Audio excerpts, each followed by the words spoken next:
बिस्मिल्लाहिर्रहमानिर्रहीम। अस्सलाम वालेकुम। आज 3 अगस्त बरोज़ मंगल हम बात करेंगे 4 अहम इशूज़ के हवाले से। बरतानिया से बड़ी अहम खबर आ गई है, मुसद्दक़ा ज़राए की खबर है। नवाज़ शरीफ का जो वीज़ा है वो जो बैरून मुल्क जिस डॉक्यूमेंट की बुनियाद पर बैठे हैं, अब वो डॉक्यूमेंट कैंसिल हो रहा है। और अब आगे नवाज़ शरीफ ने क्या प्लान किया है, क्या वो वहाँ भीख मांगेंगे या वापस आएंगे, बड़ी अहम तफसीलात हैं जो मैं आपके साथ शेयर करने जा रहा हूँ। क्योंकि अब बरतानिया के जो कवानीन बन गए हैं उसके बाद उनकी भीख मांगेंगे भी तो वो कबूल नहीं होगी।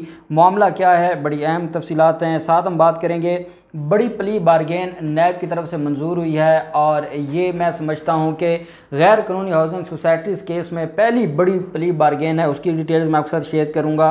साथ हम बात करेंगे कि नैब ने एक बड़ा फ्रॉड और बड़ा स्कैंडल, जो अब तक का सबसे बड़ा फ्रॉड का स्कैंडल है और एक ऑनलाइन कंपनी थी जो लोगों को और आवाम को लूट रही थी, उसके ख़िलाफ़ कार्रवाई शुरू हुई और आज इस्लामाबाद हाई कोर्ट में बड़ी अहम समाअत हुई।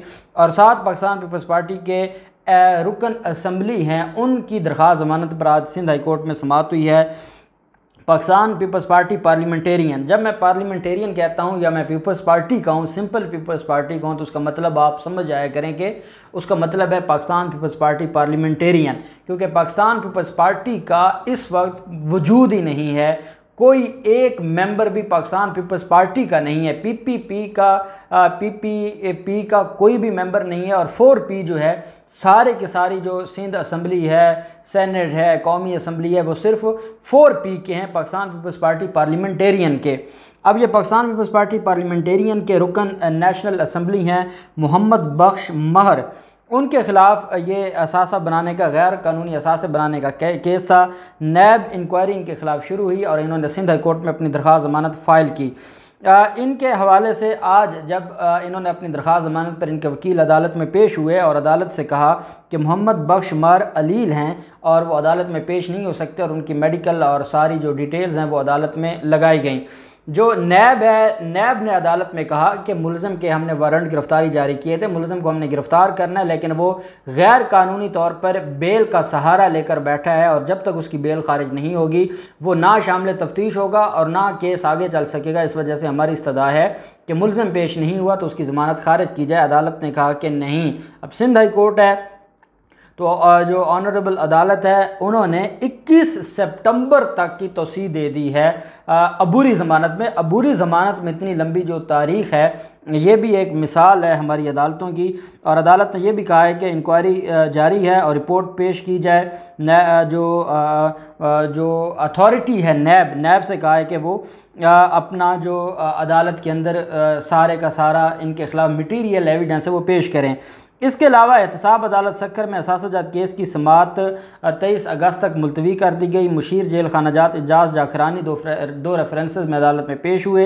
एजाज जाखरानी समेत 5 मुलज़मान पर एक रेफरेंस 74 करोड़ का दायर है, जिसमें 23 अगस्त की तारीख दी गई है।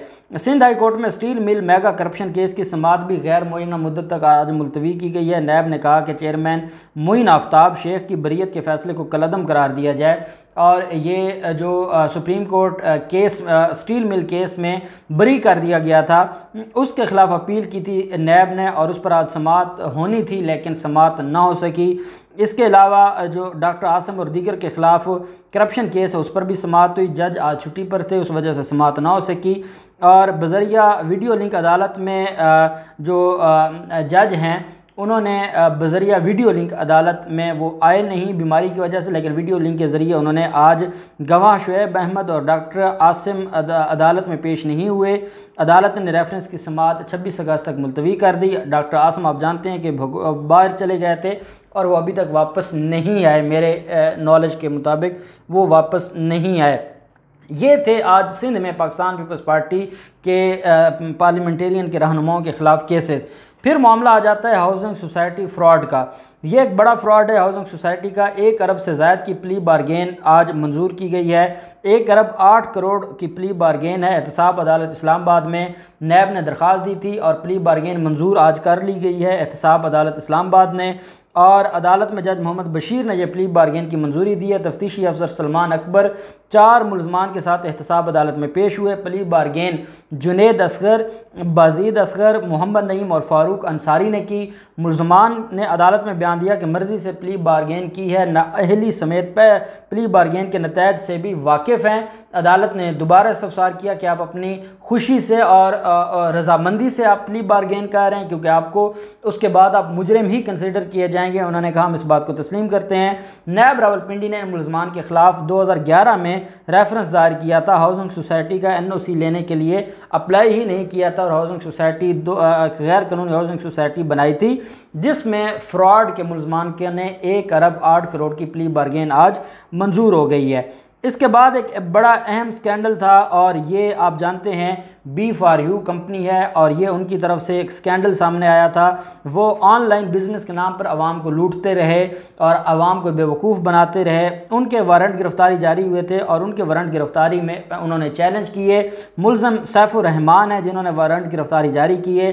चीफ जस्टिस अतर मिनल्ला साहब और जस्टिस आमिर फ़ारूक साहब ने बड़ी अहम समाअत की। डिप्टी प्रोसिक्यूटर जनरल सरदार मुजफ्फ़र ने अदालत से इस्तदा की कि सैफुर रहमान की दरख्वास्त खारिज की जाए। सरदार मुजफ्फ़र ने अदालत को बताया कि यह नैब की तारीख का सबसे बड़ा फ्रॉड है, जिसमें 11 अरब रुपए सोशल मीडिया के ज़रिए आवाम से इकट्ठे किए गए, जिसके बाद SCCP की जानिब से कंपनी को जुर्माना आयद हुआ। नैब के तफ्तीशी अफसर जमील रहमान भी असल रिकॉर्ड समेत अदालत में पेश हुए।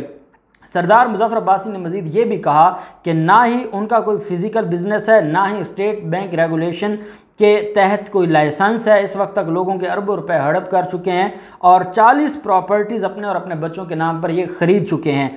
सैफुर रहमान ख़ान अपने वकील सरदार लतीफ़ ख़ान कोसा, अब जितना बड़ा फ्रॉडिया उतना बड़ा वो वकील करेगा और उसको पैसे देगा और अपनी ज़मानतें मंजूर करवाएगा, क्योंकि उनको पता है कि ज़मानत मंजूर हो जाएगी, बाद में केस चलता रहेगा और उन्होंने बरी हो जाना है। और जो अरबों रुपए गरीबों का लूटा है और जो एडमिटेड फैक्ट है उस पर भी ये ज़मानतों पर उनके केसेस को जाके डिफेंड भी करते हैं, फेस भी करते हैं। और अदालत ने इस केस में जो केस है उसकी समाअत को मुलतवी करते हुए अगली तारीख पर अतर मिनल्ला साहब थे और जो दूसरा ऑनरेबल जज साहब थे, उन्होंने मुलज़म की जो दरख्वास्त ज़मानत है उसमें तोसी करते हुए आइंदा समाअत पर SCCP की जानिब से जुर्माने का आर्डर भी तलब किया गया है कि जो उनको जुर्माना किया गया है, और बाकी अदालत ने इनके ख़िलाफ़ जो रिपोर्ट्स हैं और जो इनके ख़िलाफ़ बाकी डिटेल्स हैं वो भी सारी की सारी तलब कर ली हैं। अब आ जाते हैं हम नवाज़ शरीफ के मामला पर। आप जानते हैं कि नवाज़ शरीफ का जो पासपोर्ट है वो हुकूमत पाकिस्तान ने पहले ही उसकी जो मुद्दत पूरी हुई थी तो उसमें मज़ीद तोसी नहीं दी थी। नवाज़ शरीफ इस वक्त बैरून मुल्क बैठे हैं, उनके पास पासपोर्ट नहीं है और जो उनका पासपोर्ट था उसका जो टाइम है ड्यूरेशन वो ख़त्म हो चुका है और ना ही उन्होंने अप्लाई किया और ना ही उन्होंने दरख्वास्त दी। अब इससे बढ़कर क्या हो सकता है कि वो इस्लामाबाद हाई कोर्ट के इश्तिहारी हैं, इस्लामाबाद हाई कोर्ट में मफरूर और भगोड़े हैं। इसके बाद आप चौधरी शुगर मिल केस में देखते हैं, या जो गैर कानूनी प्लाट अलाटमेंट केस है मीर शकील और रहमान वाला, उसमें भी वो इश्तिहारी और भगोड़े हैं। तोशा खाना रेफरेंस में भी वो इश्तिहारी और भगोड़े और मफरूर हैं। अब 2 एहतसाब अदालतें और एक अदालत इस्लामाबाद हाई कोर्ट वो एक शख्स को इश्तिहारी डिक्लेयर कर चुकी है। और अब उसके बाद जब मैंने आपको एक बात पहले बहुत दिन पहले एक बात कही थी कि बरतानिया में भी अब हालात चेंज हो रहे हैं और बरतानिया में भी वहाँ आवाज़ें उठने लग गई हैं। बरतानिया बहुत बदनाम हो चुका है। ब्लैक मनी, जो गरीब ममालिक से लोग ब्लैक मनी के ज़रिए पैसे ले जाते थे तो लंदन ये समझा जाता था कि वो ब्लैक मनी रखने वाले या चोरी करने वाले जो बड़े चोर थे उनके लिए एक जन्नत समझी जाती थी। जब उस पर आवाज़ें उठना शुरू हुई, जब बहुत ज़्यादा तनकीद होना शुरू हुई तो बिल आखिर बरतानिया ने इसके ऊपर कानून साजी शुरू कर दी है। बरतानिया ने यह कहा है कि जो गरीब ममालिक, अब तक सिर्फ 5 ममालिक के से चोरी करके आने वालों के खिलाफ कार्रवाई की है, उनकी जो जायदादें हैं वो जब्त हो रही हैं और उन लोगों को गिरफ्तार करके वापस मुल्कों में भेजा जा रहा है। यहाँ मामला था कि वो सज़ा याफ्ता थे, यहाँ मामला था कि वो नाअहल थे, यहाँ मामला ये था कि मुल्क की हायर कोर्ट ने उनके इश्तिहार जारी किए हुए हैं। ऐसे में नवाज शरीफ कितने दिन रहते। नवाज शरीफ आपको ये भी याद होगा 3 दिन पहले नवाज शरीफ की तरफ से उनके दोस्तों ने एक शोशा छोड़ा कि नवाज शरीफ पाकिस्तान वापस आना चाहते हैं। फिर ये बात भी सामने आई कि नवाज शरीफ सऊदी अरब जाना चाहते हैं, लेकिन अरब ममालिक अब पाकिस्तान के साथ अपने मामलात को ख़राब नहीं करना चाहते, इसलिए वो मेज़बानी नहीं करना चाहते नवाज शरीफ की।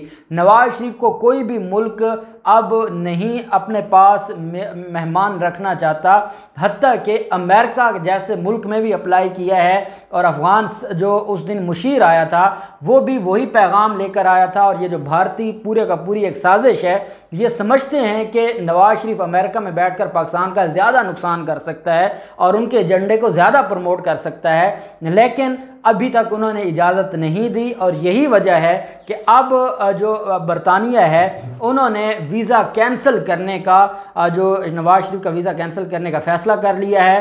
और ये बरतानवी जो होम डिपार्टमेंट है उनकी तरफ से ये फ़ैसला किया गया है। मुसद्दक़ा ज़रा पाकिस्तान के हमारे वफाकी वज़रा ने भी इसके ऊपर जो है वो कौम को आगाह किया है, फैसल वावडा ने भी बात की है, बाकी वज़रा ने भी इसके ऊपर बात की है।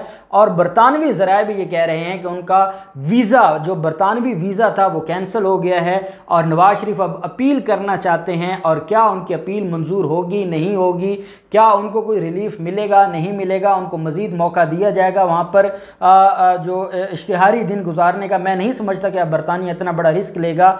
अल्टीमेटली नवाज शरीफ ने वापस आना है, जेल जाना है और उसके बाद अपने मुकदमात को फेस करना है। देखते हैं कि अगले चंद दिनों में क्या होता है। जो भी तफसीलात होंगी आपके साथ शेयर करते रहेंगे। अल्लाह पाक पाकिस्तान का हामी और नासिर हो। बहुत शुक्रिया। अल्लाह हाफिज़। पाकिस्तान जिंदाबाद।